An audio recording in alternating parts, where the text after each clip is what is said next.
आखिरकार फैक्ट्री में paper cup कैसे बनते हैं और क्या आप जानते हैं पेपर कप बनाने के लिए पेपर कहां से आता है और क्या आपको पता है पेपर कप बनाने के लिए कैसे पेपर का इस्तेमाल किया जाता है और कैसे फैक्ट्री में पेपर कप को प्रिंट किया जाता है और क्या पेपर कप में चाय पीने से कैंसर होता है। आज के समय में किसी भी फंक्शन, शादी या पार्टी में ज्यादातर पेपर कप्स का ही यूज किया जाता है क्योंकि ये इजीली डिस्पोज हो जाते हैं। तो दोस्तों आइए आज हम आपको बताते हैं कि आखिर फैक्ट्री में पेपर कप कैसे बनाया जाता है। तो पेपर कप बनाने के लिए सबसे पहले फैक्ट्री में पेपर रोल को इंपोर्ट किया जाता है। अब एक कलरिंग मशीन में कलर को ग्राइंड किया जाता है। वर्कर्स द्वारा कलर की अच्छी तरह से जांच करने के बाद इसे प्रिंटर में भरा जाता है। उसके बाद प्रिंटिंग मशीन पेपर शीट पर कंपनी द्वारा बनाए गए डिजाइन को प्रिंट करती जाती है। अब इस पेपर शीट को एक कटिंग मशीन में भेजा जाता है जहां वो मशीन शीट को छोटे छोटे टुकड़ों में काट देती है जिनका यूज बाद में कप बनाने के लिए किया जाएगा। उसके बाद अगली प्रोसेस में इन पेपर सर्किट्स को कप मेकिंग मशीन में भेजा जाता है। यह मशीन सबसे पहले कप की राउंड बॉडी तैयार करती है।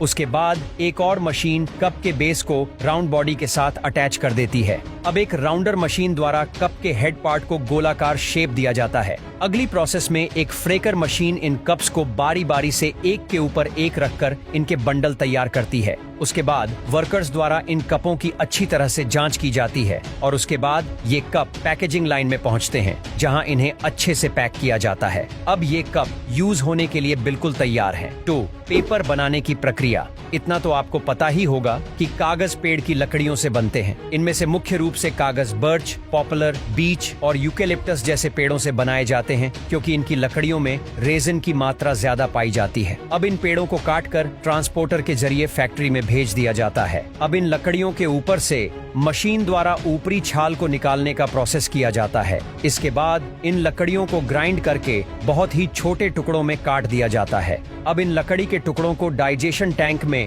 कन्वेयर बेल्ट के जरिए भेज देते हैं जहां इन लकड़ियों के महीन टुकड़ों को एसिडिक सॉल्यूशन के साथ उबालने का प्रोसेस किया जाता है और उबालने के कारण लकड़ी से लिग्निन और वुडन फाइबर दोनों अलग हो जाते हैं। लिग्निन एक पदार्थ होता है जो लकड़ी को कठोर बनाए रखता है। अब इस वुड फाइबर को पानी में अच्छे से साफ किया जाता है जिसके कारण बचा खुचा एसिडिक सॉल्यूशन भी रिमूव हो जाता है। फिर भी यह वुड फाइबर पेपर बनाने लायक नहीं होता है जिस कारण इसमें क्लोरीन फ्री ब्लीचिंग करते हैं पैरा ऑक्साइड और ओएक्सीजन का यूज करके, जिस कारण यह वुड फाइबर पूरा साफ और पेपर बनाने लायक हो जाता है। अब एक अच्छे क्वालिटी का पेपर बनाने के लिए वुड फाइबर में CaCO3 पर्याप्त मात्रा में मिलाकर उसे अच्छे तरीके से मिक्स कर लेते हैं। अब इस CaCO3 वुडन फाइबर में आवश्यकता अनुसार पानी मिक्स करते हैं जिससे एक पतला पेस्ट तैयार हो जाता है। और अगर एक कलरफुल कागज बनाना हो तब साथ साथ कलर को भी मिक्स कर देते हैं। अब इन सारे